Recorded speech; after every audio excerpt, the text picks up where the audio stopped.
is that these police officers you see around, some of them that we trained them.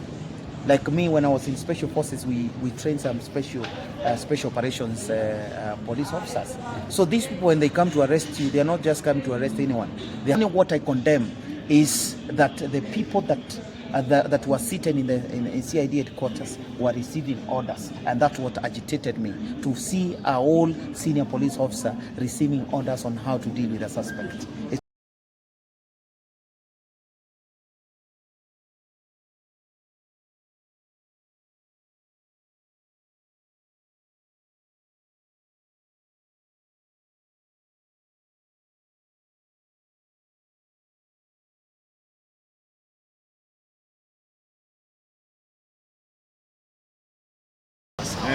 Vipi mambo? Kabisa. Kwa tena mheshimiwa. Hiki si ya terror. Si terrorism. FBI, fighting brutality and impunity, is a movement in Kenya that is for everyone, and our mission is to liberate this country in a very democratic way and in a constitutional manner. And therefore, even wearing the berets, at times you've seen me wearing the attires because also it's constitutional. Kuja pia wewe uingia hapa, lazima utuambie maneno. Actually it is illegal when you wear any attire that is prescribed as one of the uniform of our security agencies in Kenya. But as long as it is not within that class, it is not illegal. Also, the other time when I went to range and other places, it is not illegal to go to a public range and do your leisure time and do shooting, probably enjoy shooting and all that stuff. I actually told people in my CV resume that I wrote many years ago, one of my hobbies is shooting. So it's something that I love doing. And again, what I want to say to the young people is that the reason as to where we have come out with this movement is because movement is amorphous. But when we go as a generation, let's say generation X, that is generation Z, or our generation millennial, then we miss the point because the government will use it to divide us. But when we are a movement, it is amorphous. You cannot define which tribe, which age set, which age group that people come from. So we as FBI, fighting brutality and impunity, we continue to press on to fight any sort of brutality in this country, and also to continue to remember them that have suffered in the hands of this rogue government. We are going to visit the victims, find out how they're faring on. Because what we don't want is the government trying to compensate to them. We don't want those kind of issues. We want those parents that lost their young ones to feel that the gap of their kids, the gap of their sons, the gap of their daughters is not felt, because we are the sons, we are the daughters. So the best we can do as young people is to keep up and make sure that we cater for those people that suffered the injustices and them that are still suffering the injustices of this government system. Brutality in our payslip, the payslips of the civil servant in this country, is also a brutality.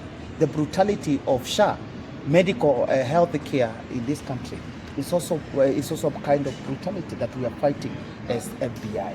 So you're talking about brutality. Yes. Ukishikwa ulishikwa aje? Walikufinya?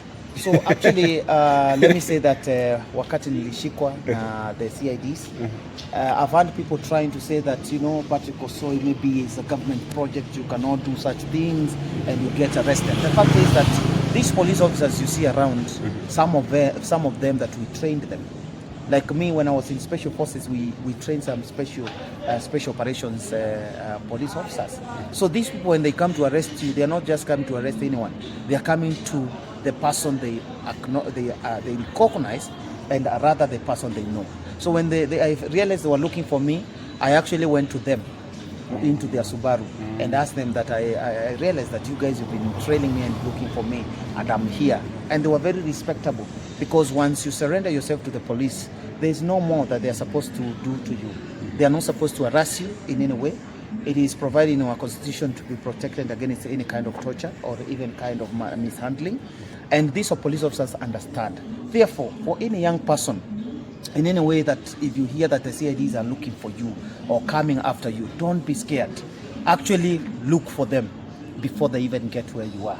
And then from there, present your case, lets you find out what is happening. So for me, I just presented myself to them, and I went to the CID headquarters to find out whoever was looking for me, and I found him, and I was able to actually guide him on what he's supposed to do, because I realized he was doing some procedure. He did not understand what he's supposed to do, because I asked him, if you arrest a suspect, what are you supposed to do? Are you supposed to call someone to ask them what you're supposed to do with the suspect, or are you supposed to take the actions that you're supposed to take? And again, because I am running for the Kenyan 60th president, it is important to understand any person is subject to be investigated if, just in case, you have anything that you have done that looks probably suspicious, or that which the security agents do not understand. So it was right, and it was okay for the CIDs to interrogate me in manners of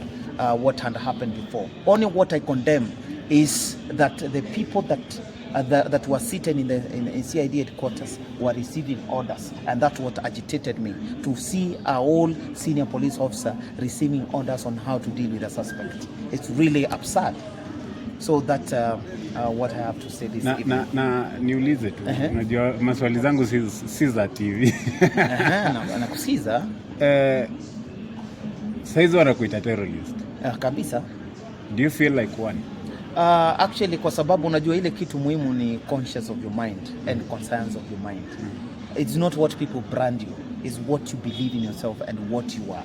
So we are not terrorists, and I can never even think to be a terrorist, despite the fact how many times they can arrest me or even say that I'm a terrorist. Yes.